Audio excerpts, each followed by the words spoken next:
పూరా లోకల్. తీన్మార్ మల్లన్న మున్నూరు కాపు కాబట్టి బీసీ కాదు అని మీ వాదన, అంతేనా?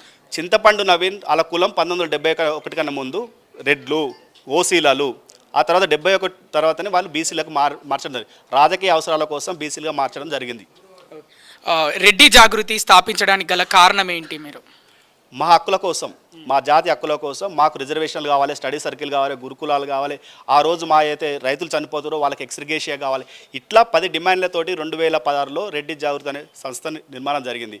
ఆ సంస్థ నిర్మాణం అయిన తర్వాత ఈడబ్ల్యూఎస్ కమిషన్ గురించి, ఈడబ్ల్యూఎస్ కార్పొరేషన్ గురించి, రెడ్డి కార్పొరేషన్ గురించి అనేకమైనటువంటి బహిరంగ సభలు పెట్టాడు. మీ గతంలో గుర్తుండొచ్చు, గట్కేసర్లో ఇప్పుడు ప్రస్తుతం ఉన్నటువంటి శాసనసభ్యుడు మల్లారెడ్డి మీద ఇష్యూ జరిగింది. అది కూడా రెడ్డి జాగృతి ఆధ్వర్యంలో ఆనాడు పెట్టడం జరిగింది.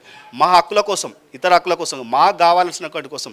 ఇలా 70 సంవత్సరాల నుంచి కూడా ఓసీ అని ఒక నెపం వేసి మాకెక్కడ కూడా రిజర్వేషన్లు ఇవ్వలేదు.